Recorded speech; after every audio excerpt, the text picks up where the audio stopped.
Hi student, आज हम लोग फिर मिले हैं एक नई वीडियो में।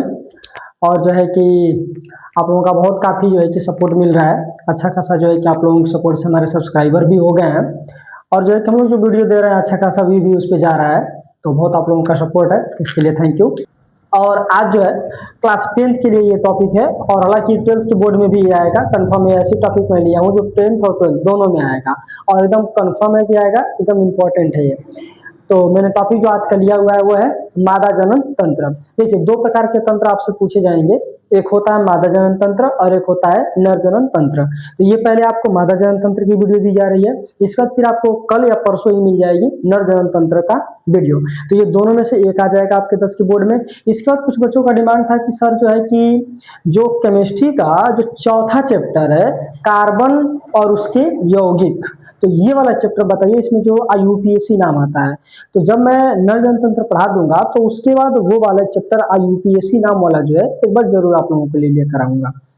चलिए हम ज्यादा समय न लेते हुए आपके टॉपिक पे आते हैं और देखते हैं। बहुत अच्छा सा टॉपिक है ये। मैंने इसका स्ट्रक्चर यहाँ पर ड्रा कर दिया हुआ है। ये स्ट्रक्चर नॉर्मल है, आराम से आप बना सकते हैं, कोई दिक्कत नहीं होगी। तो पहले हम स्ट्रक्चर को देख लेते हैं, फिर इसके बारे में जो लिखा हुआ है वो हम देख लेंगे। तो सबसे पहले स्ट्रक्चर के बारे में यहाँ पर याद रखेंगे कि हमने जो चित्र बनाया हुआ है ये मादा जनन तंत्र को बनाए हुए हैं। तो मादा जनन तंत्र में सबसे पहले याद रखिएगा, मादा जनन तंत्र को जब भी स्टार्ट करेंगे यहाँ से स्टार्ट करेंगे पढ़ना, ताकि ऐसे जाएंगे क्रम से ऐसे होते हुए नीचे आ जाएंगे और खत्म हो जाएगा। तो मादा जनन तंत्र में सबसे पहले जो मैंने यहाँ पर ये गोल वाली संरचना और यहाँ पर जो ये गोल वाली संरचना बना रखा है, ये गोल वाला संरचना होता है ओवरी, जिसको हम बोलते हैं अंडाशय। ओवरी यानी अंडाशय। एक जोड़ी अंडाशय पाया जाता है, यानी कि दाएं साइड एक और एक बाएं साइड, दो होता है, एक दाएं साइड और एक बाएं साइड, दो ओवरी होती है, यानी एक जोड़ी ओवरी पाई जाती है। इसके बाद यहाँ से जो नली जैसी संरचना दिख रही है, जो यहाँ तक आकर जुड़ी है, यहाँ तक आकर जुड़ी है, यहाँ से तो यहाँ से लेकर के यहाँ तक की जो टोटल संरचना है इसको हम लोग क्या बोलते हैं, फैलोपियन ट्यूब। याद रखिए, इंग्लिश में बोला जाता है फैलोपियन ट्यूब। तो यहाँ पर मैंने लिखा भी है फैलोपियन नलिका। तो फैलोपियन ट्यूब कहिए चाहे फैलोपियन नलिका कहिए। इसी का दूसरा नाम होता है अंडवाहिनी, या इसी का एक और नाम होता है डिंब वाहिनी, या अंडवाहिनी कहिए, डिंब वाहिनी कहिए, या तो फिर फैलोपियन नलिका या ट्यूब कहिए। तो यहाँ से यहाँ तक की ये संरचना होती है। जैसे इधर है वैसे ही बिल्कुल इधर भी रहेगा। तो फिर ये जो बीच की टोटल संरचना जो पाई जा रही है, बीच में जो जितना मैंने ये दिखा रखा है इसको हम लिख दिए यहाँ पर गर्भाशय। तो ये बीच में क्या होता है, गर्भाशय होता है।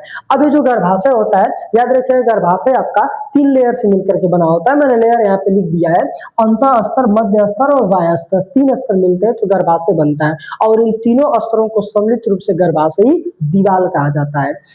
और एक चीज, ये जो ओवरी हमने यहाँ पर बता रखा था, ओवरी एक छोटी सी नलिका के द्वारा गर्भाशय से जुड़ी होती है। जो ओवरी होती है एक छोटी सी नलिका द्वारा गर्भाशय से जुड़ी होती है, जिसको हम बोलते हैं लिगामेंट। इसका नाम हमने यहाँ पर लिगामेंट लिख रखा है। यहाँ पर भी लिगामेंट होगा, यहाँ पर भी लिगामेंट होगा।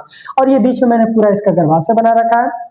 ये वाल्स हैं, तीनों वाल्स हैं, ये दोनों इधर भी है इधर भी है, तो इनको मिलाकर के यहाँ पे गर्भाशयी वाल बोला गया है। और गर्भाशय के जैसे आप नीचे आएंगे इस वाले रीजन में, तो नीचे होती है योनि, यानी कि वे जाइना होती है। इसके बारे में आगे हम जिक्र करेंगे, यहाँ पर पूरा लिखा हुआ है। एक चीज और, ये जो फैलोपियन ट्यूब है, यहाँ से एक क्वेश्चन आता है कि निषेचन की क्रिया कहाँ संपन्न होती है। तो याद रखिएगा बाबू, निषेचन की जो क्रिया होती है वो फैलोपियन ट्यूब यानी निषेचित नलिका में संपन्न होती है। इसको डिंबवाहिनी, अंडवाहिनी, या तो फिर फैलोपियन ट्यूब, या तो फिर निषेचित नलिका कहा जाता है। यहीं पर निषेचन की क्रिया संभव होती है। तो स्ट्रक्चर्स को हमने देख लिया है, ये बना लीजिएगा, काफी इंपॉर्टेंट है, क्योंकि जब भी इसको देगा याद रखिएगा ये आपका सचित्र वर्णन करता है, यानी कि चित्र के साथ आपको लिखना होता है। तो चित्र बना लीजिएगा फिर लिख भी लीजिएगा। चलिए लिखी हुई चीजों को हम देख लेते हैं।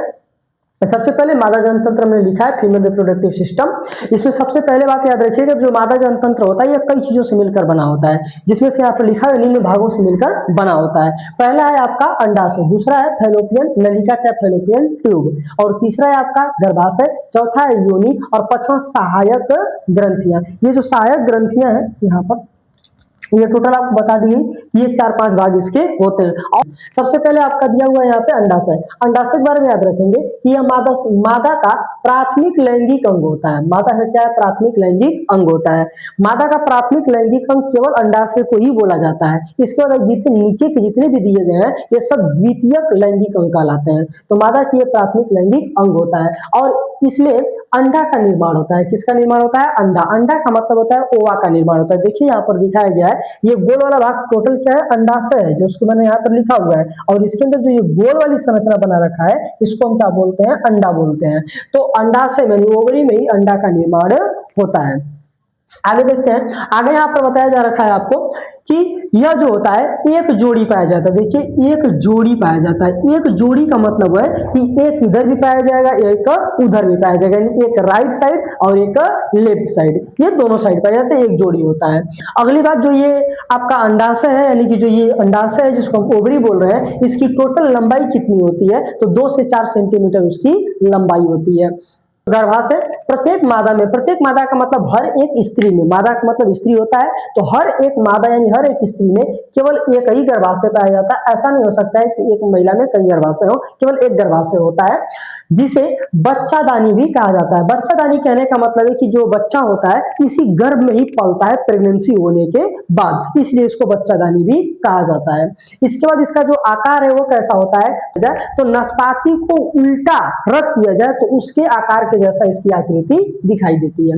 बाकी इसकी जो लंबाई है 8 सेंटीमीटर होती है, चौड़ाई 5 सेंटीमीटर होती है और मोटाई 2 सेंटीमीटर होती है। इसके बाद जो भ्रूण का मतलब है कि भ्रूण ही आगे जाके विकसित होगा तो शिशु का रूप धारण करता है, तो भ्रूण यानी शिशु का विकास भी गर्भाशय के अंदर ही होता है। अगला इसमें बताया गया है आपको योनि। अगला है आपका योनि। चलिए योनि के बारे में देख लेते हैं। ये जो योनि है यह नलिकाकार संरचना होती है, नलिकाकार संरचना होती है, यानी कि नली जैसी संरचना होती है। बाकी इसकी कितनी लंबाई है? तो 8 सेंटीमीटर ये लंबाई है इसकी, जो पुरुष के पेनिस को ग्रहण करने का कार्य करती है। यानी कि जो पेनिस है, यानी कि जो पुरुष का मैथु नांग होता है, वो इसी योनि के माध्यम से महिला से जुड़ जाता है, यानी उनके शरीर में स्पर्म को स्थानांतरित करता है।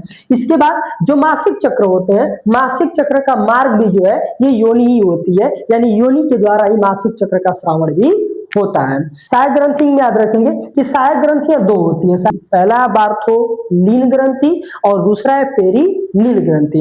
ये जो बार्थोलीन ग्रंथि होती है इसके बारे में याद रखेंगे कि इस ग्रंथि के द्वारा तरल पदार्थ का श्रावण होता है, और जो इनसे तरल पदार्थ का श्रावण होता है वो पदार्थ क्या करता है? तो याद रखिएगा, योनि जो होती है उसको चिकना और क्षारीय बनाए रखने का कार्य करता है। योनि को चिकना और क्षारीय बनाए रखने का कार्य करता है।